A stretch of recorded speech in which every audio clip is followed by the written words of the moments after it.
শুভেচ্ছা সহ আমন্ত্রণ প্রত্যেককে। এটিএন সংলাপে আপনাদের সাথে আছি আমি আমিনুল মজলিস। দর্শক, আপনারা জানেন সমসাময়িক ও জনগুরুত্বপূর্ণ বিভিন্ন বিষয় নিয়ে আমাদের আলোচনা অনুষ্ঠান। আমাদের আজকের আলোচ্য বিষয় গোপালগঞ্জে কি হলো, কেন হলো, এ বিষয়ে আলাপ করবার জন্য আমাদের স্টুডিওতে রয়েছেন দুজন সম্মানিত অতিথি। রয়েছেন এনডিএমের চেয়ারম্যান জনাব ববি হাজ্জাজ এবং আমাদের সাথে রয়েছেন বিএনপির কেন্দ্রীয় কমিটির সাবেক সদস্য সৈয়দ সাদাত আহমদ। এছাড়া অনলাইনে আমাদের সাথে যুক্ত আছেন ভূরাজনৈতিক বিশ্লেষক, নিরাপত্তা বিশ্লেষক, মেজর অবসরপ্রাপ্ত আশরাফুজ্জামান। আপনাদের তিনজনকে অনুষ্ঠানে স্বাগত। প্রিয় দর্শক, আপনারা যারা অনুষ্ঠান দেখছেন, আশা করছি পুরো অনুষ্ঠান জুড়েই আপনাদেরকে সাথে পাবো। আপনাদের জ্ঞাতার্থে জানিয়ে রাখি, অনুষ্ঠানটি সরাসরি ফেসবুকে সম্প্রচারিত হচ্ছে। সেক্ষেত্রে facebook.com/ATN বাংলা অনলাইন এই লিঙ্কে ক্লিক করলে আপনারা অনুষ্ঠানটি দেখতে পাবেন। কথা না বাড়িয়ে আমরা চলে যাব মূল আলোচনায়। প্রথমেই জনাব ববি হাজ্জাজ, আপনাকে দিয়ে আলোচনা শুরু করছি। আমাদের যে আজকের আলোচ্য বিষয় গোপালগঞ্জে কি হলো, কেন হলো, দিনভর আসলে এটি আলোচনার বিষয়। এনসিপি তাদের যে পদযাত্রা কর্মসূচি দেশব্যাপী, তার অংশ হিসেবে গোপালগঞ্জের যে ঘটনা কর্মসূচিটি ছিল, তাকে ঘিরে যে বিষয়গুলো ঘটলো, সার্বিকভাবে কিভাবে দেখছেন? প্রথমেই আপনাকে অসংখ্য ধন্যবাদ এবং আপনার সাথে প্যানেলে যারা আছেন এবং এটিএন বাংলার সকল দর্শককে আমার সালাম এবং শুভেচ্ছা। অত্যন্ত দুঃখজনক আজকে যে ঘটনাটা ঘটেছে। আমরা গণমাধ্যমের মাধ্যমে অলরেডি জানতে পেরেছি যে অ্যাটলিস্ট 4 জনের প্রাণহানি হয়েছে, যদিও আওয়ামী লীগ বোধহয় অলরেডি তাদের সোশ্যাল মিডিয়া পেজে 12 জনের বেশি প্রাণহানি ক্লেম করছে এবং এনসিপির নেতৃবৃন্দ বোধহয় 4-এর বেশি অ্যাটলিস্ট বলেছে। সো খুবই নৃশংস একটা ঘটনা ঘটেছে এবং মানে আমার ভাষা নেই আওয়ামী লীগকে বা আওয়ামী লীগের যত দোসর আছে বাংলাদেশে এখনও, তাদের কিভাবে নিন্দা জানাবো সেটা আমার ভাষা নেই। তাদের গণহত্যা থেকে শুরু করে বাংলাদেশের জনগণের উপরে সবচেয়ে বড় ধরনের পৈশাচিক অন্যায় তারা যত বছর ধরে করেছে, সেই আঙ্গিকে ধরলে এটাই তাদের কাছ থেকে এক্সপেক্টেড, এর থেকে অন্য কিছু এক্সপেক্টেড না। সো আওয়ামী লীগ নিয়ে আসলে কথা বলার বা বাড়াবার কোনো কারণ আমি দেখি না। তারা অলরেডি একটা নিষিদ্ধ অর্গানাইজেশন। দুঃখজনক ঘটনা হলো যে বা যেটা নিয়ে এখন আলোচনা দরকার হলো যে আমাদের আইনশৃঙ্খলা বাহিনীর অবস্থা, সরকারের প্রিপারেশন। আমরা বিগত অনেক মাস ধরেই দেখছি আসলে এটাও হাসিনারই দোষ, হাসিনার সরকারেরই দোষ যে আইনশৃঙ্খলা বাহিনীকে পুরো ভঙ্গুর অবস্থায় ফেলে দিয়ে গেছে। তবে এরপর আমরা 12 মাস সময় পেয়েছি। এই 12 মাসের ভেতর আরেকটু উন্নয়ন হওয়াটা প্রয়োজন ছিল, সেটা আমরা কোথাও দেখিনি। আমরা সব জায়গায় মানে আজকে তো গোপালগঞ্জে হয়েছে, আমি গোপালগঞ্জটা আপাতত 2-1 মিনিটের জন্য বাদ রেখে কথা বলছি। ঢাকা শহর, চট্টগ্রাম শহর, যে কোনো শহরের মানে প্রতিনিয়ত আমরা সোশ্যাল মিডিয়াতে গেলে চিত্র দেখি, ভিডিওস দেখি, ভাইরাল চলে যাচ্ছে। মানে দিনে দুপুরে আপনার প্রকাশ্য দিবালোকে ছিনতাই, রাহাজানি, আক্রমণ এবং এমন কিছু ঘটনাও ঘটলো যেটা নৃশংস হত্যাকাণ্ড, যেটার ভিডিও ভাইরাল চলে গেল। সরকার, আইনশৃঙ্খলা বাহিনী এইসব বেশিরভাগ ঘটনাগুলোর সময় আমরা দেখছি যে আইনশৃঙ্খলা বাহিনীর কোনো একটা অবস্থান খুব কাছাকাছি ছিল। এই যে কয়েকদিন আগে মিটফোর্ডের ওখানে যে নৃশংস হত্যাকাণ্ড হলো, ওখানেও আমরা জানলাম যে আইনশৃঙ্খলা বাহিনী কয়েকশো গজের ভেতরেই ছিল। সো কোনো ব্যবস্থা তারা নিচ্ছে না, কোনো কিছু করছে না। তাহলে এটা কাদের ব্যর্থতা? এখানে তো সরকারের ব্যর্থতা পরিষ্কার। এটা অত্যন্ত গুরুত্বপূর্ণ অনুধাবন করা।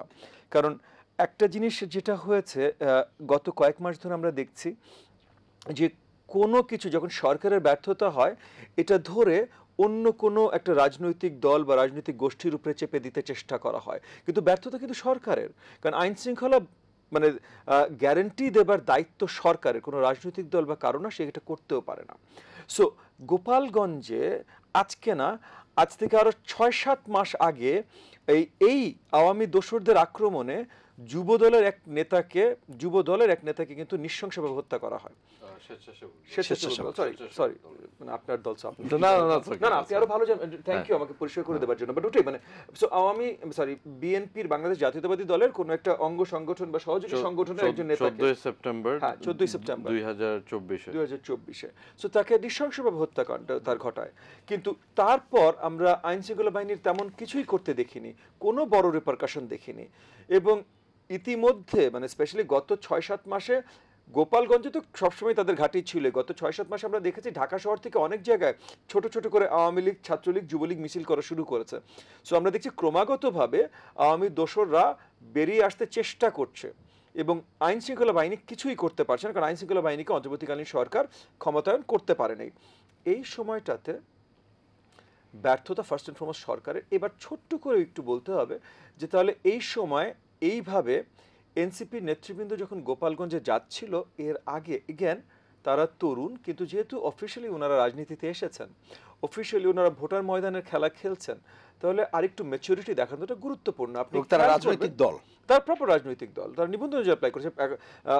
ইসি নির্বাচন কমিশন বলেছে তারা সব শর্ত মেটাতে পারেনি, বাট তবুও তারা অ্যাপ্লাই করেছে।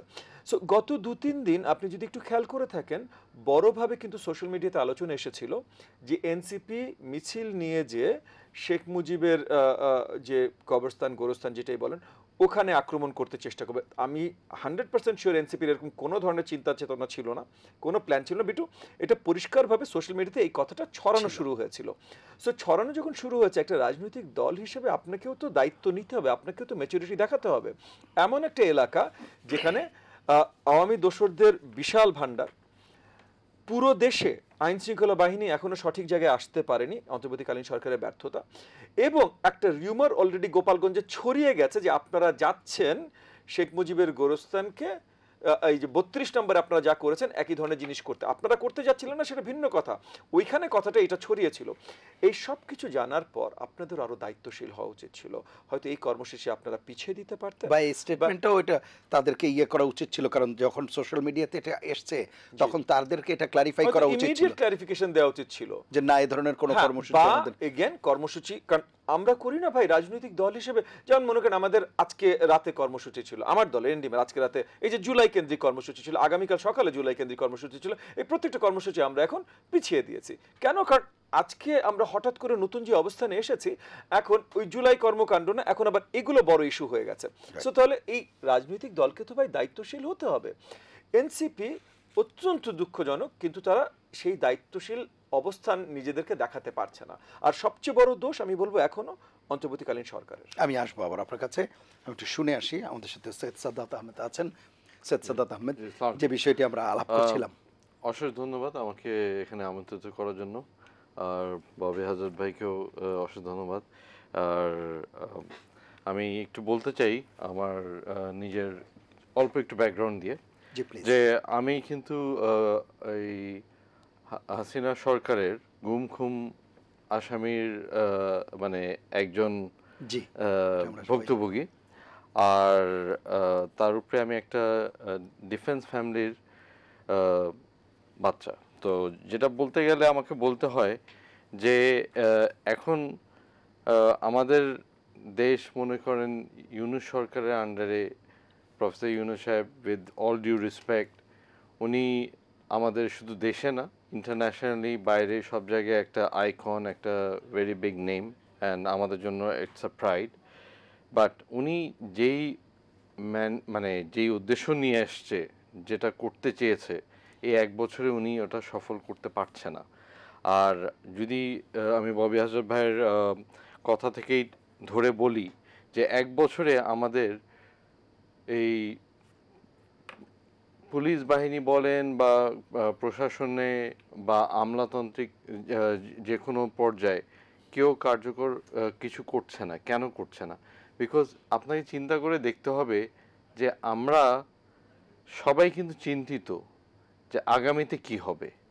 কেন একটা পুলিশ যখন কোনো দিকে অ্যাকশন নেবে, আগামীতে তারা কোন পাশ থেকে এটার জন্য বিচার হবে, তারা কোন কিভাবে ঘায়েল হবে, এই টেনশনে কিন্তু তারা কিন্তু মাঠে নামছে না। আজকে যদি মানে এটা আমি যদিও আমার পার্সপেকশন থেকে বলছি, বাট দেন এগেন আজকে যদি আপনি বাংলাদেশ আর্মিকে বলেন যে বাংলাদেশ আর্মি এখন পর্যন্ত যেইভাবে দাঁড়ায় আছে, এরা যদি না দাঁড়াতো তাহলে বাংলাদেশে কিন্তু আরও ভয়াবহ অবস্থা হতো। তো এটা it could have been worse inside, internally and externally. তো আপনি বলেন, একটু আগে আপনি মাত্র বললেন যে ফেসবুকে তারপর অনেক লেখালেখি হচ্ছিল যে এনসিপি ডিক্লেয়ার্ড যে ওরা ওখানে যে 32 নম্বরে যেরকম ভাঙচুর করেছে ওরকম শেখ মুজিব সাহেবের মাজারে ভাঙচুর করবে বা কিছু, ওটা তারা ক্লিয়ারিফাই করতে পারতো। আর যদি তারা ক্লিয়ারিফাই নাও করে থাকে, পুলিশের কি উচিত ছিল না যে তারা 144 আগে দিবে? সেই এই 144 তো দেয়াই হলো। এই সিচুয়েশনে আগে যখন আমরা কোথাও পাবলিক মিটিং যেতাম, কথায় কথায় 144 চলে আসতো। তো আপনি যখন ডিক্লেয়ার্ড বা এরকম একটা রিউমার চলে এসছে, আর গোপালগঞ্জ বলতে আপনি 144 দিয়ে জিনিসটাকে সামাল দিতে পারতেন, ইনস্টেড অফ এরকম একটা ঘটনা ঘটায় তারপরে আপনি 144ই দিয়েছেন। Right. আপনি যদি, ভাই অলরেডি হ্যাজ মেনশন যে স্বেচ্ছাসেবক দলের আমাদের কেন্দ্রীয় নেতা, যিনি 14ই সেপ্টেম্বর 2024-এ ওনার গাড়ির বহর অ্যাটাক হয়েছে, উনি নিহত হয়েছে। তো আমার প্রশ্ন হচ্ছে, গোপালগঞ্জ কি বাংলাদেশের বাইরে, নাকি Gopalganj itself is a state, যে ওখানে ঢুকতে হলে আমার ভিসা নিয়ে ঢুকতে হবে, নাকি আমার ওখানে কোনো আলাদা ট্রাভেল পারমিট বা পাস দিবেন আপনি, যে আমি ওখানে যেতে পারবো কি না? আমরা তো স্বাধীন রাজনীতি করছি এখন, ঠিক না? গত 15 বছর আপনি মুখ খুলতে পারেন নাই, খুললে গায়েব হয়ে গেছেন বা মারা গেছেন। তো এখন আপনি যদি স্বাধীন রাজনীতি করছেন, আপনার কি স্বাধীনতা নাই আপনার নিজের মানে মনোভাব প্রকাশ করা বা বক্তব্য দেওয়ার? এবং নিজের ভূখণ্ডের যে কোনো জায়গায় চলাচল করা? জায়গায় বাংলাদেশের ভিতরে আপনি যে কোনো জায়গায় যে বলতে পারেন। যেরকম আমি একটা ছোট কথা বলবো যে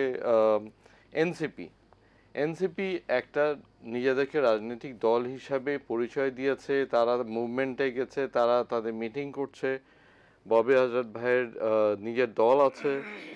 আমরা বাংলাদেশ জাতীয়তাবাদী দল হিসাবে, বাংলাদেশে একটা বৃহত্তর দল হিসাবে আমরা ওনাদের সকলকে সাথে নিয়ে একত্রে আমরা কিন্তু আন্দোলন করেছি, একত্রে আমরা এই মানে এই জয়টা এসছে, বিপ্লবটা হয়েছে। তো এখন এই 1 বছরের মাথায় এই একতাটা কই গেল? এই একতাটা চলে গেল কোথায়? আরেকটা প্রশ্ন আমার থেকে যাচ্ছে যে আমাদের অ্যাক্টিং চেয়ার তারেক রহমান সাহেব, উনি কিন্তু অনেক আগেই বলেছে যে একটা অদৃশ্য শক্তি বাংলাদেশকে একটা বেপরোয়া বা কোনো একটা মানে আনসার্টেন একটা অনিশ্চিত পরিবেশের দিকে নিয়ে যাওয়া, আনসার্টেন কিওসের মধ্যে ফেলবে। এখন জি। আপনি দেখেন ওই কথাটাই সত্যি হচ্ছে। এই অদৃশ্য শক্তিটাই চারদিক দিয়ে এসে ইমার্জ করছে, এদিকে ওখানে এখানে ওখানে, যেরকম মিটফোর্ডে হত্যা যেটা হলো, এখানে আমার প্রশ্ন হলো, আপনি যেই ব্যক্তিটা পাথরটা মারছে বা মেরেছে তার আইডেন্টিফিকেশন পেয়েছেন, তার আপনি চিহ্নিত করতে পারছেন সেই ব্যক্তিকে, আপনি তাকে বাদ দিয়ে বাকি সবাইকে কেসে দিয়েছেন, তাকে আপনি কেসে দেন নাই কেন? এখানে ভয়টা কি ছিল? আর আরেকটা জিনিস হচ্ছে যে আপনি যখন এত সময় নিচ্ছেন, আপনি যদি মানে আমরা যদি বলি যে সংলাপ করতে বা আমি রিফর্ম করতে টাইম নিচ্ছি, আমার আরও সময় লাগবে, তো রিফর্ম একটা মানে চলমান প্রক্রিয়া, এটা চলতে থাকবে। জি, আমি বুঝতে পেরেছি আপনার বক্তব্য একেবারে স্পষ্ট। আসবো আবার আপনাদের কাছে, আমি একটু শুনে আসবো। মেজর আশরাফুজ্জামান, আপনার কাছে যাব একটা বিরতি নিয়ে এসে, তারপরে আমরা এই আলোচনায় যুক্ত হব। প্রিয় দর্শক, এ পর্যায়ে এটিএন সংলাপে নিচ্ছে বিরতি, থাকুন আমাদের সঙ্গে।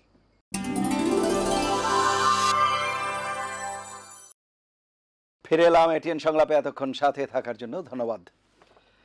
মেজর আশরাফুজ্জামান, বিরতির আগে কথা বলছিলাম গোপালগঞ্জে কি হলো, কেন হলো, সার্বিকভাবে দুজন আলোচকের আলোচনা শুনছিলেন, আপনার বক্তব্য শুনবো। আসসালামু আলাইকুম। আপনাকে ধন্যবাদ। সুধীর দর্শক শ্রোতা মণ্ডলী, আপনাদেরকে ধন্যবাদ।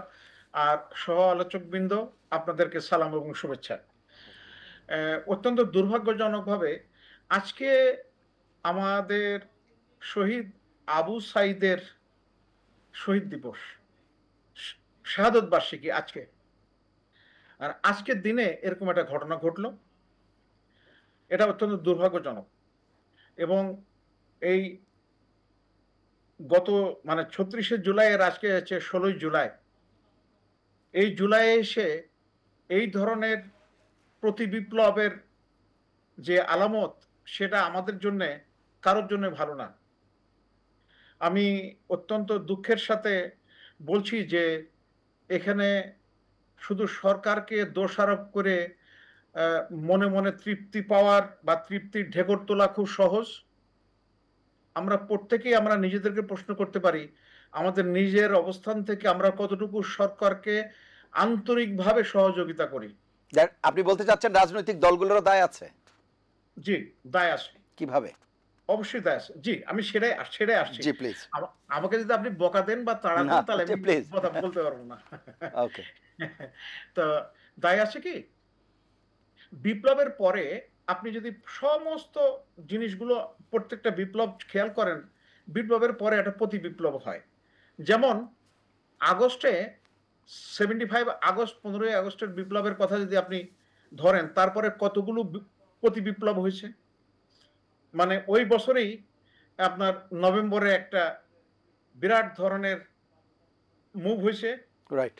এবং তারপরে শহীদ প্রেসিডেন্ট জিয়াউর রহমান, ওনাকে ওনার এই 5 বছর রাষ্ট্রীয় দায়িত্বে থাকাকালীন কতগুলো তাকে মোকাবেলা করতে হয়েছিল।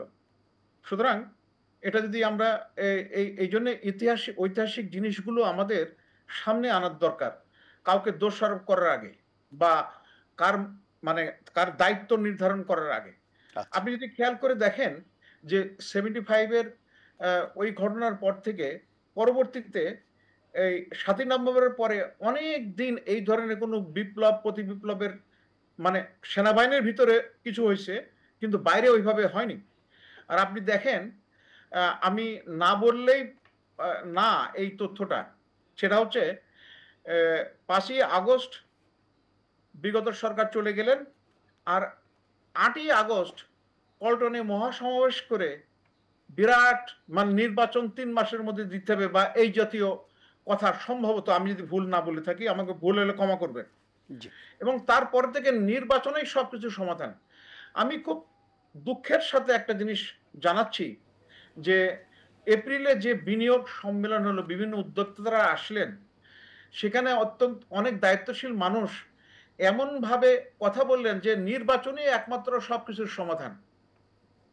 তো আমাদের বর্তমান সরকার এবং বর্তমান সময়টা অস্বাভাবিক পরিস্থিতিতে এসেছে এবং আমরা অস্বাভাবিক পরিস্থিতির মধ্যে যাচ্ছি। আমার একজন সহ-আলোচক বলেছেন যে আইন শৃঙ্খলা বাহিনীর একটা বিরাট অংশ, তারা মানে হাফ হার্টেড, মানে কাজ করবে কি করবে না, থাকবো কি থাকবো না, আমি কখন ধরা পড়ি, এর মধ্যে দিয়ে যাচ্ছে। আর সত্যিকার অর্থে তাদের সবার জবাবদিহিতায় আনা সম্ভব হবে না। শুধুমাত্র যদি আপনি এই 5ই আগস্টের সকালে বা তার মানে বিশেষ করে আগস্টের প্রথম কয়েকদিন যাত্রাবাড়ি এলাকায় যে ধরনের নির্মমতা দেখা গেছে, সেটারও যদি বিচার করেন, তাহলে ওই ঠক বাজতে গা উজাড় হয়ে যাওয়ার মতো অবস্থা। তো পুলিশ জানে যে তাদের এই অবস্থা এবং তারা যে কোনো সময় ধরা পড়তে পারে। এটা গেল একটা জিনিস। 2 নম্বর হচ্ছে, আমরা মুখে বলছি সরকারকে সহযোগিতা করছি, কিন্তু আদতে কি করছি? সরকারের আইন শৃঙ্খলা পরিস্থিতি খারাপ হওয়ার জন্যে এই যে ভাই সাহেব বললেন যে মিটফোর্ডের যে হত্যাকাণ্ডটা হলো, খুলনায় যে হত্যাকাণ্ডটা হলো, আবার এই আপনার কক্সবাজারে যে হত্যাকাণ্ড হলো, এই তিনটাই যদি আমি ধরি, এই তিনটাই কিন্তু ওই যে এটা হচ্ছে অর্থের সাথে জড়িত এবং এবং মানে একটু বাস্তব কথা বলতে গেলে চাঁদাবাজির থেকে উদ্ভূত। এবং এই চাঁদাবাজি কারা করছে, আমরা কি নিজেরা প্রশ্ন করছি? বা প্রশ্ন করলেও আমরা কি বলছি যে অমক করছে? তো আপনি চোরকে যদি চোর না বলেন, ডাকাতকে যদি ডাকাত না বলেন, তাহলে আপনি তাদেরকে আইনের আওতায় কিভাবে আনবেন এবং তাদেরকে কারা প্রশ্রয় দিচ্ছে? আচ্ছা, আরেকটা গুরুত্বপূর্ণ জিনিস হচ্ছে আমার বিবেচনায় যে আমাদের দেশে একটা উদাহরণটা আমার আনার দরকার যে বিপ্লব সময়ে, বিপ্লবের সময়ে তারা সম্মিলিতভাবে তাদের একমাত্র লক্ষ্য হচ্ছে ওই রেজিম চেঞ্জ, রাইট। মানে স্বৈরাচার পতন হতে হবে। এর পরপরই তখন তারা হিসাব করতে থাকে বিভিন্ন দলগুলো যে আমাদের এই যে ক্ষমতায় আমরা কারা যাব বা যারা মনে করছে যে আমরা যাবই, কিন্তু তাদেরকে একটা জিনিস মনে রাখার দরকার, আমার বারে বারে এই জিনিসটা মনে হয়। 1991 সালে যে তত্ত্বাবধায়ক সরকারের সময় প্রথম নির্বাচনটা হলো, অত্যন্ত সুষ্ঠু নির্বাচন হয়েছিল। জি তো আওয়ামী লীগ তো মনে করেছিল তারা ক্ষমতায় চলে গেছে, কিন্তু ওই যেদিন নির্বাচন তার আগের দিন রাত্রে একটা ভাষণ, এইটা বিরাট নেতিবাচক প্রভাব পড়েছিল। আরেকটা জিনিস আমি অনুরোধ করব বিবেচনা করার জন্য, যে দেখেন আমাদের দেশের সর্বশেষ সুষ্ঠু নির্বাচন হয়েছে, গ্রহণযোগ্য নির্বাচন হয়েছে 2001 সালে। সেখানে আওয়ামী লীগ যায় সূক্ষ্ম কারচুপি, স্থূল কারচুপি, পুকুর চুরি, অনেক কিছু বিশেষণ ব্যবহার করতে পারেন, কিন্তু সাধারণভাবে এই নির্বাচনটা অনেক ভালো নির্বাচন হয়েছিল। সো 2001 আর 2025, এই 25 বছরে যে আপনার ভোটারগুলো, জি তাদের মনোজগতের যে পরিবর্তন, এবং রাজনৈতিক দলগুলোকে যারা 91 সালে যে রাজনৈতিক দলকে দেখেছে বা 2001 সালে যে রাজনৈতিক দলকে দেখেছে, তো তাদেরকে এখন একইভাবে সেই ভোটারদেরকে সেইভাবে চিন্তা করাটা কিন্তু খুব বুদ্ধিমানের কাজ বলে আমার মনে হয় অসংখ্য না। ধন্যবাদ। আপনি আবারও আমি বলবেন। আরেকটা শেষ করতে কথা হবে। যোগ জি করব। এজন্য জনাব তারেক রহমান সাহেবকে আমি ধন্যবাদ দেব। উনি ওনার দলকে প্রস্তুত করছেন মানসিকভাবে, যে আপনাদের মনে করার কোনোই কারণ নেই যে আমাদের মানে জিতে আসা খুব সহজ ব্যাপার। রাইট। কারণ ওই যে ভোটারদের মনোজগৎটা কিন্তু আমরা বুঝতে পারছি না, এবং এটা একটা বিরাট ফ্যাক্টর। তারপরে আরেকটা জিনিস আপনাদের কাজ করবে, যে এই যে মানে পলাতক শক্তির মানে পদার্থবিদ্যার ভাষায় শক্তির বিনাশ হয় না, শক্তির রূপান্তর হয়। তো এখন সেই হিসাবে সেই শক্তিটা কার সাথে যাচ্ছে এবং তারা ভোটে কতটুকু প্রভাব ফেলবে, সেটা জামাতও হিসাব করছে, এনসিপিও হিসাব করছে, বিএনপিও হিসাব করছে। অসংখ্য ধন্যবাদ। আপনার বক্তব্য জি, একেবারে স্পষ্ট। আমি আবার আসবার জি। চেষ্টা করবো আপনার কাছে। শুনে আসি জনাব ববি হাজ্জাজ, রাজনৈতিক দলগুলোর দায় আইন শৃঙ্খলা পরিস্থিতি বা সার্বিক জি। যে পরিস্থিতি, তাতে করে কি মনে করেন? দেখেন, আইন শৃঙ্খলা পরিস্থিতির যে অবস্থা এখানে, আমি মনে করি যে সবারই আমাদের কিছু দায়ভার নিতেই নিতে হবে, হবে। সবার, মানে পুরো জনগোষ্ঠীকে। বিকজ আপনি খেয়াল করবেন অগস্টের 5 তারিখ থেকে 8 তারিখ এবং তারপর আরও 2-1 দিন দেশে কোনো সরকার ছিল না। 5 তারিখ থেকে 8 তারিখ তো ছিলই না, অফিসিয়ালি কোনো সরকার ছিল না। কিন্তু আমাদের দেশের জনগণ তাদের নৈতিকতার জায়গা থেকে বলেন, যে কোনো কিছু জায়গা থেকে বলেন, বড় দাগে অরাজকতা কিন্তু আমাদের দেশে হয়নি। হয়নি। পরিস্থিতি কিছু deteriorate লুটতরাজ করার হয়েছে, কিন্তু এই লুটতরাজগুলো খুবই স্পেসিফিক, যে মনে করেন আওয়ামী বড় বড় দোসর যারা ছিল তাদের দিকে টার্গেটেড ছিল। এবং এখানেও অ্যাটলিস্ট আমার যতদূর অভিজ্ঞতা, আমি যতদূর জানি তখনকার, আমরা রাজনীতি করি প্রত্যেক অনেক জেলা, উপজেলা, ইউনিয়ন, গ্রাম লেভেলে আমরা কানেক্টেড। ঢাকা শহর আর চিটাগাং শহর এগুলো তো বাদই দিলাম। তো সেখান থেকেও আমরা যদ্দূর আমাদের কাছে পরিষ্কার হয়েছে যে এই লুটতরাজগুলোর সাথে, যদিও ওই আওয়ামী বড় দোসরদের বাড়ি ঘরেই লুটতরাজ হয়েছে বা দপ্তর লুটতরাজ হয়েছে, এই লুটতরাজের সাথেও জনগণ অতপ্রতভাবে জড়িত ছিল না। যারা একটু লুটতরাজ গুন্ডা বাহিনী, যেমন মনে করেন অনেক জায়গায় পরিষ্কার ওই পরে ওইখানকার এলাকাবাসীদের কাছ থেকে পরিচয় পেয়েছি যে ওই আওয়ামী লীগের নেতার বাসায় যারা আসতো তারাই ওই লুটতরাজের সাথে জড়িত ছিল। সেরকম অনেক জায়গায় অনেক ঘটনা ঘটেছে। সো ওই জায়গা থেকে আমি বলবো যে যখন একেবারে সব কিছু ভেঙে পড়েছিল, তখনও আমাদের দেশের জনগণ কিন্তু তারা বিচক্ষণ ছিল এবং আমাদের দেশকে ভেঙে পড়তে দেয়নি। সো তারপর আজকে যে যখন আমাদের আইন শৃঙ্খলার অবস্থা এত মন্দ অবস্থায় এসেছে, তখন নিশ্চয়ই আমাদের সবার কিছু দায়ভার নিতে হবে।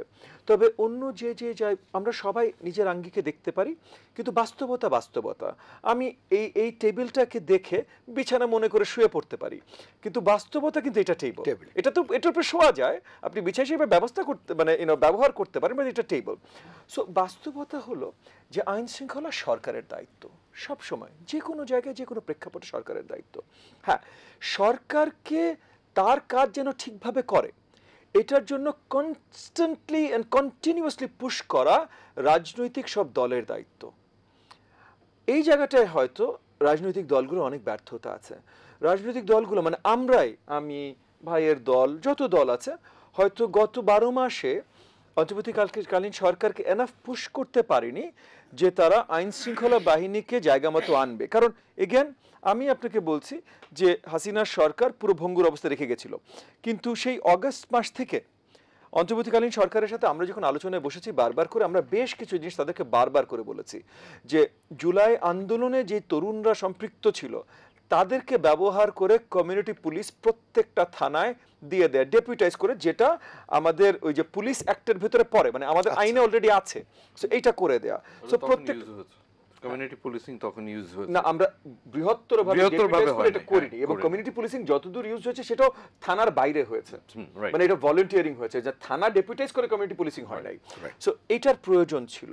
তারপর ওইখানেই যারা থানারা যেই মনে করেন প্রত্যেকটা থানা 50 জনকে 40 জনকে করে ডেপুটাইজ করলো, তাদেরকে হয়তো ওই 2-4 মাস মানে পার্ট কাজ করছে, পার্ট ট্রেনিং দিয়ে হয়তো ন্যাচারালাইজ করা যেত, কারণ আমাদের তরুণদের চাকরির অভাব আছে।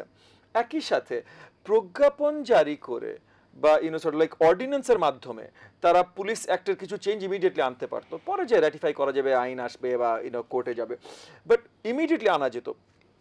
পুলিশ কমিশন ইমিডিয়েট ফর্ম করার দরকার ছিল। এই জিনিসগুলো অগাস্ট সেপ্টেম্বর অক্টোবরে সবাই আমরা বারবার করে আপনার কি বলে অন্তর্বর্তীকালীন সরকারকে আবেদন জানিয়েছি, এই কাজগুলোর একটাও হয়নি।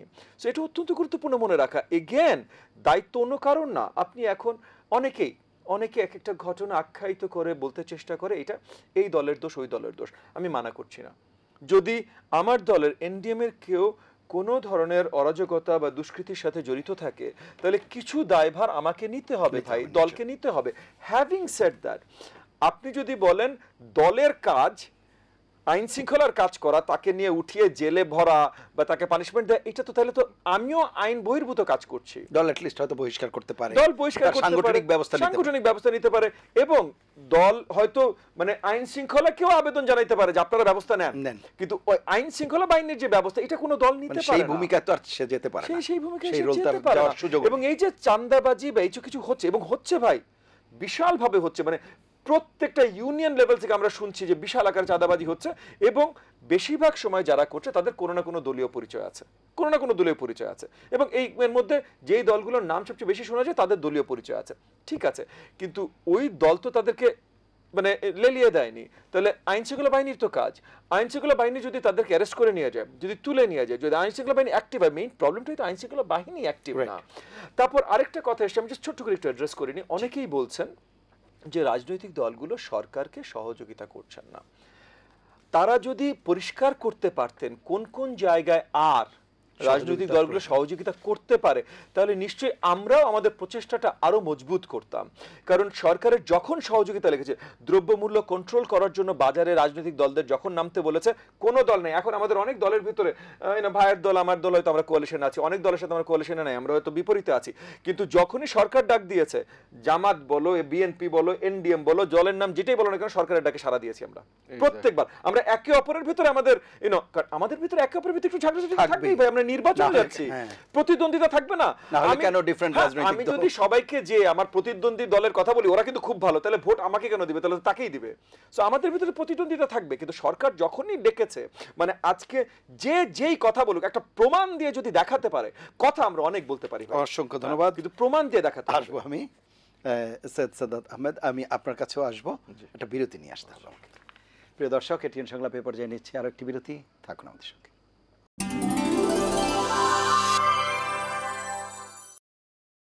ফিরে এলাম এটিএন সংলাপে, এতক্ষণ সাথে থাকার জন্য ধন্যবাদ। সৈয়দ সাদাত আহমেদ, আপনার কাছে শুনবো যে বিষয়টি আমরা আলাপ করছিলাম, সার্বিকভাবে আলোচনা আপনি শুনেছেন, সেই বিষয়গুলোই বলবেন, কিন্তু একটি স্পেসিফিক প্রশ্ন হচ্ছে যেটি মেজর আশরাফুজ্জামানও বলছিলেন, যে এই যে সব কিছুর মধ্যেই নির্বাচনী সমাধান, এটি কি আসলে যে সব সমস্যার সমাধান কি সে নির্বাচনে? জি, ওনাকে আমি শ্রদ্ধা রেখে কথাটা বলবো যে উনি বলেছে 8 অগস্ট একটা বড় রাজনৈতিক দল নির্বাচন চেয়েছে, অ্যান্ড একটা লিমিটেড টাইমের ভিতরেই চেয়েছে। কেন চেয়েছে এটা আপনার বুঝতে হবে, যে একটা দল যে বাংলাদেশকে অলরেডি ওন করেছে, চালাচ্ছে, দিক নির্দেশনা দিয়েছে, তারা বুঝে, দেয়ার এক্সপিরিয়েন্স ম্যাচিওরড ইনাফ যে সামনে কি হতে যাচ্ছে, কি হতে পারে, এটা বুঝেই কিন্তু 8 অগস্ট তারা বলেছে যে আপনি যত শীঘ্রই সম্ভব নির্বাচনের দিকে যান, নির্বাচন দেন। কেন এটা যদি না হয়, এটা বুঝে কিন্তু আমাদের অ্যাক্টিং চেয়ার তারেক রহমান সাহেব, আমাদের চেয়ারপারসন বেগম খালেদা জিয়া, ম্যাডাম খালেদা জিয়া, ওনারা একটা জিনিসই বলেছে, নির্বাচন ছাড়া আর কোনো উপায় নাই। এখন আপনি আমাকে এটা বলেন যে এখন যে সরকার আছে তাদের কি তো সব দায়ভার নিতে হবে?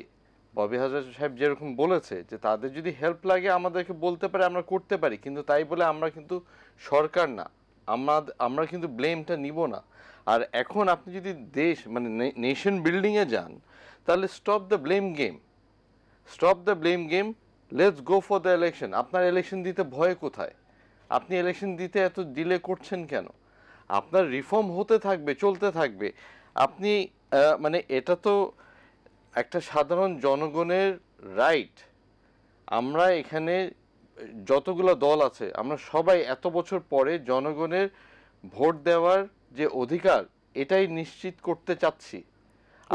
আর নিশ্চিত করতে চাচ্ছি, এখন সেটা গ্যারান্টি কে দেবে যে এখন আইন শৃঙ্খলা পরিস্থিতির যে অবস্থা, বা আপনারাই বলছেন পুলিশের ক্ষেত্রে একটা হাফ হার্টেড তাদের ভূমিকা, সবকিছু মিলিয়ে একটা নির্বাচন যে এত বড় একটা নির্বাচন, সেই জায়গাতে তারা কি ভূমিকা পালন করবে? আপনি যখন নির্বাচনমুখী হয়ে যাবেন, নির্বাচন অ্যানাউন্স করবেন, তখনই আপনি দেখবেন যে একটা আইন শৃঙ্খলা বাহিনী কিভাবে অ্যাক্টিভ হয়ে যায়, বাংলাদেশ আর্মি কিভাবে অ্যাক্টিভ হয়ে যায়।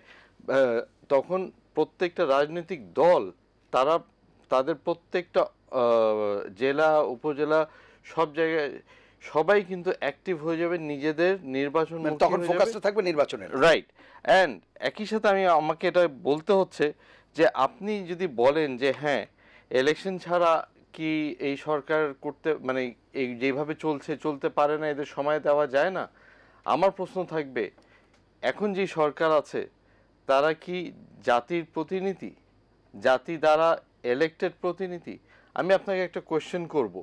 কোয়েশ্চেনটা হচ্ছে আদানির যে ইলেকট্রিক বিলটা পে হলো, হ্যাঁ পেমেন্ট করলো 437 million US Bangladeshi taxpayer money, এই টাকাটা দেওয়ার আগে রাজনৈতিক দলগুলোর সাথে কি আলাপ আলোচনা করে এই টাকাটা পেমেন্ট হয়েছে?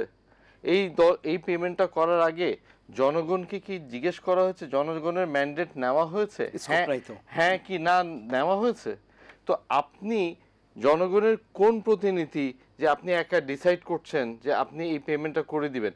আপনি তো এটাও করতে পারতেন যে আপনি রাজনৈতিক দলগুলোকে ডাকতে পারতেন, বিএনপিকে ডাকতেন, আপনি যারা যারা মাঠে আছে ববি হাজার সাহেবকে ডাকতেন, আপনি আলাপ করতেন। এমনও তো হতে পারতো যে এটা ইলেকশনের পরে ডিসিশনটা যেতে পারতো, এটা ইন্টারন্যাশনাল কোর্টে পেন্ডিং থাকতে পারতো। তো এখানে অনেক প্রশ্ন এসে যায় যে আপনার অধিকারটা কতটুকু। আর আপনি যদি বলেন সেলফ রিফর্ম, যে আমরা যদি ভুল করে থাকি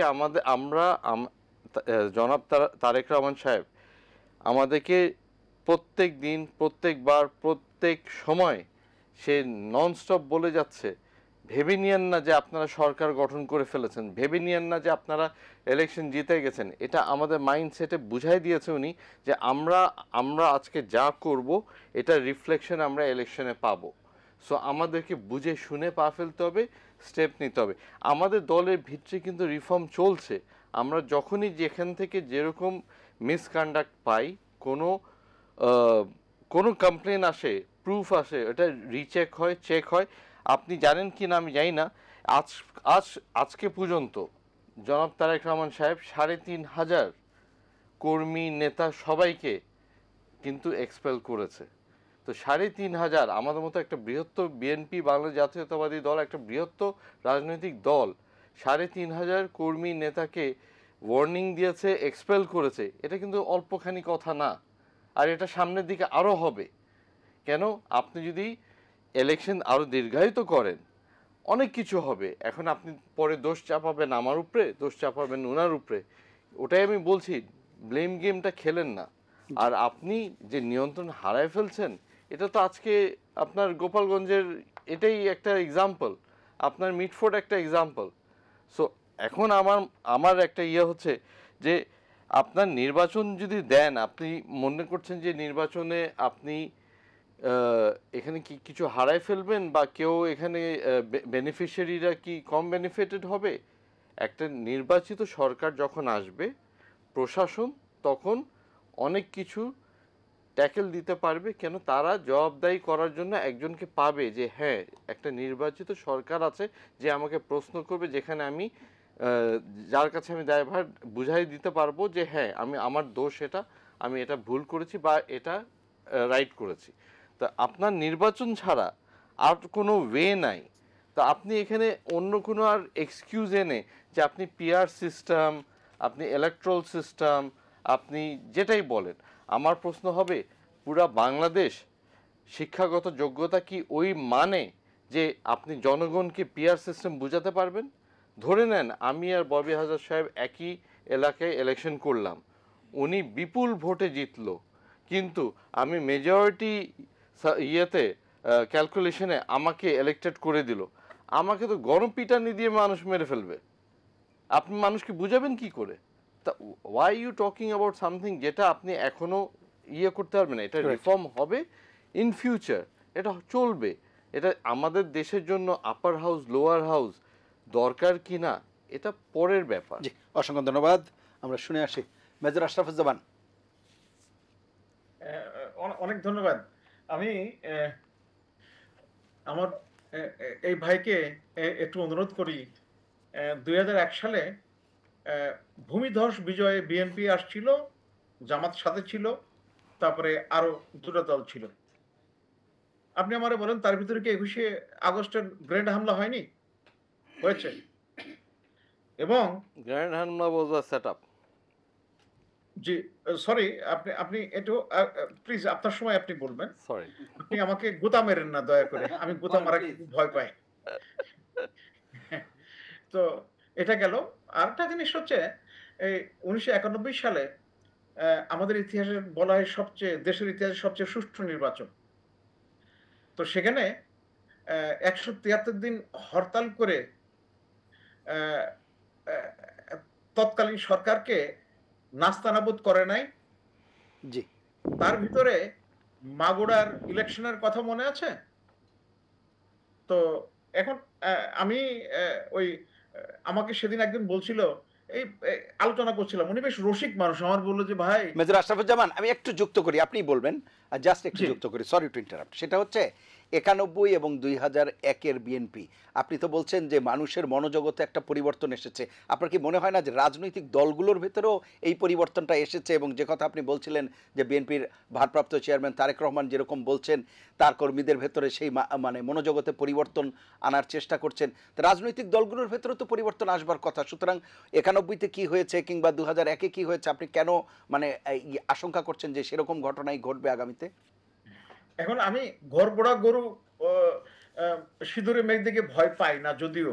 আচ্ছা, তারপরেও আমি একটুখানি ইতিহাস ভিত্তিক একটু পরিচালনার পরিপ্রেক্ষিতে আমি একটু কথা বলছি আরকি। জি, তো আপনি আমাকে ক্ষমা করবেন। জি, জি, না ঠিক অ্যা আছে। এবং আমার মনে হয় কি জানেন? এই যে আবার আপনি আমাকে নিয়ে গেলেন 91 সালে। 91 থেকে 96 সালে যে বিএনপি সরকার ছিল, অত্যন্ত পরিপক্ক মানুষদের দ্বারা পরিচালিত ছিল। জি, এবং তারা অনেক ভালো করেছিল। অনেক বাধা বিপত্তি সত্ত্বেও। কিন্তু 2001 থেকে 2006 এ সেইভাবে করতে পেরেছে বলে আমার মনে হয়নি, এবং আমি এটা নিয়ে অনেকের সাথে আলোচনা করেছি এবং তারাও বলেছে যে না, অত ভালো করতে পারে নাই। আচ্ছা, আর এখন আমি অ্যা honestly আমি খুব একটু, আপনি আমাকে যদি ওই মানে কিরা কেটে বলতে বলেন, তাহলে না, না বললেও আমি বলতে পারবো যে আমার কাছে ঠিক বিএনপিকে অত গোছানো মনে হচ্ছে না। যদিও এটা হওয়া উচিত। এবং আ আ দু একটি যদি খুব স্পেসিফিক ২০০১ পয়েন্ট সালের, বলেন, দু একটি জি, যদি জি। খুব স্পেসিফিক পয়েন্ট বলেন যে কি কারণে এটা মনে হচ্ছে না, খুব সংক্ষেপে। জি, আপনি আমারে বিব্রতকর অবস্থা ফেললেন জি, না? জি, জি, প্লিজ। তো শোনেন, তো ওই ওই যে আপনি জানেন যে অপারেশন ক্লিন হার্ট করতে হয়েছিল, এবং আমি বেগম খালেদা জিয়াকে সাধুবাদ জানাই যে নিজের দলের লোককে সাইজ করার জন্যে উনি এরকম একটা চরম পদক্ষেপ নিয়েছিলেন। এবং এটা কিন্তু একটা বিরল দৃষ্টান্ত। জি, কিন্তু এই দৃষ্টান্তর কেন আসতে হলো সেই পর্যায়ে, সেটাও প্রশ্ন। তো আমি এই গত ১ বছরের যে বিভিন্ন রাজনৈতিক দলের যে পদচারণা দেখছি, তাতে আমার মনে হয় যে শহীদ আবু সাইদদের আত্মাহুতি বোধহয় বৃথাই গেল। আমার মনে হচ্ছে না যে খুব একটা বেশি সঙ্গত কিছু হয়েছে, এবং এটা ওই নজরুলের গানের বিখ্যাত লাইন, আমারে ভালোবাসা ক্ষণিকের ভালো লাগা ফুল, ক্ষণিক কবরের মাঝে দিয়ে ঠিলে ঠাই, তারপরে ভেঙে গেছে ভুল। তো এই আবু সাইদরা আসবে, যাবে, মরবে। মনে আছে শহীদ নূর হোসেন মারা গেছিল, জি গণতন্ত্র মুক্তি পাক, সেই বিখ্যাত। তারপরে কি হয়েছে? ৭ দলের ৩ দলীয় জোটের ৩ জোটের যে রূপরেখা অঙ্গীকার শেষ মাত্র করতে ২টা হবে। পূরণ হয়েছিল, জি মাত্র ২টা হয়েছিল, আর বাকিগুলো হয় নাই। কাজেই আমি এগুলো খুব আশাবাদী হওয়ার সুযোগ দেখছি না। আচ্ছা আর আরেকটা জিনিস খুবই গুরুত্বপূর্ণ, সেটা শেষ হচ্ছে করতে কি, হবে। একটু কাইন্ডলি আমি ছোট্ট করে শেষ জি করে দিচ্ছি। আপনি যদি খুব দায়িত্বশীল মন্ত্রী, যারা হয়তো আগামীতে মন্ত্রী হবেন, অত্যন্ত দায়িত্বপূর্ণ ব্যক্তিদের যে কথাবার্তা, ভাবতেছে তোমরা যা কিছুই করো আমরা আমাদের মতো করে করব, এবং এটা তো তার প্রমাণ আছে। সুতরাং আশাবাদী হওয়ার সুযোগ নেই। আহ, আমি ইচ্ছা করলেও আশাবাদী হতে পারছি না, এবং আমাদের কপাল খারাপ আছে। জি আর একটা ছোট্ট জিনিস অতি গুরুত্বপূর্ণ আমি মনে করতে পারি, জি মনে করাই দিচ্ছি। আমাদের দেশের সবচেয়ে বড় চ্যালেঞ্জগুলোর মধ্যে একটা হচ্ছে আমাদের প্রতিবেশী দেশ ভারত। তারা কোনো সময় চায় না বাংলাদেশ স্থিতিশীল এবং উন্নয়ন, আহ, আহ, উন্নতি করুক সব দিক দিয়ে। জি তারা সবসময় একটা গিট্টু লাগায় রাখবে, এবং তাদের এই গত ১৫ বছর ৮ মাসে তাদের বিস্তার এত বেশি হয়েছে এই প্রশাসনে। আপনি দেখেন যে তাদের ওখানে তাদের একেবারে কি বলে আনুকূল্য প্রাপ্ত কর্মকর্তারা কিভাবে আচরণ এখনো করছে। আমি তত্ত্বাবধায়ক এই বর্তমান অন্তর্বর্তীকালীন সরকারকে আমি আমি খুব কষ্ট নিয়ে বলছি যে উনাদের প্রত্যাশার প্রতি দায়িত্ব পালন করতে পারছেন না। জি অসংখ্য ধন্যবাদ, এবং আপনাদের বক্তব্য একেবারে স্পষ্ট। শেষ করতে হবে আমাদের। জনাব ববি হাজ্জাজ যদি যুক্ত করেন কিছু, যে বিষয়গুলো বললেন আসলে। জি জি, যেগুলো নিয়ে আলোচনা হলো আসলে এগেন আমরা সবাই সবকিছু এক এক আঙ্গিকে দেখতে পারি, তবে আজকের ঘটনাটা চারজন মানে জনাব আজকে ফার্স্ট অ্যান্ড ফরমোস্ট ঐতিহাসিকভাবে আজকে আমরা বলতে পারি আবু সাইদ দিবস। আবু সাইদ যে সাহসিকতা দেখিয়েছিল, যে ত্যাগ স্বীকার করেছিল, কারণ আবু সাইদ শুধু সাহস দেখায়নি, মানে আমরা 10 বছরের ঊর্ধ্বে এই স্বৈরাচারের বিরুদ্ধে যুদ্ধ করেছি, লড়াই করেছি, কিন্তু আবু সাইদ শুধু সাহস দেখায়নি। আবু সাইদ মানে ইনএভিটেবল সত্যটা জানতো যে ওখানে যদি সে বুক চেতিয়ে দাঁড়ায় তাহলে কি হতে পারে, তবুও সে দাঁড়িয়েছে। সে একটা সিম্বল তৈরি করেছে of martyrdom, the necessity for justice, হাসিনার মিসরুল, এই পুরো এডিফিসের বিরুদ্ধে একটা বিশাল সিম্বল সে তার ত্যাগের মাধ্যমে তৈরি করেছে, যেটা কোনোভাবেই ছোট করার কোনো অবকাশ নাই। সো এরপর আজ থেকে 1 বছর আগে শহীদ আবু সাইদ যা দেখিয়ে গেছেন, তারপর আমরা আশাবাদী হব না, এটা আমি মনে করি চিন্তাটাই খুব ভুল। আমরা অনেক দূর এসেছি, 15 বছর স্বৈরশাসক যেভাবে শাসন করেছে এই দেশের উপরে, সেখান থেকে ছুটে এসেছি, এবং এখন নিশ্চয়ই অনেক ভুল ত্রুটি হচ্ছে, অনেকের হচ্ছে। সরকার পরিচালনা আরো ভালো হতে পারতো, রাজনৈতিক দল আরো ভালো হতে পারতো, তবে আশা হারানোর, আশাহত হবার কোনো কারণ নাই। অসংখ্য ধন্যবাদ। শেষ করবো 1 মিনিট। ভাই আমার শুধু 3টা পয়েন্ট আছে বলার। জি, প্লিজ। এক, আমাদের অ্যাক্টিং চেয়ার তারেক রহমান সাহেব ইজ নট পাওয়ার হাংরি। আমরা রাজনীতি করছি না শুধু সরকার গঠন করার জন্য বা সরকারে যাওয়ার জন্য। আমরা দেশ বানানোর জন্য, দেশ গড়ার জন্য, দেশকে টিকায় রাখার জন্য, ডেমোক্রেসি হোল্ড করার জন্য আমরা রাজনীতি করছি।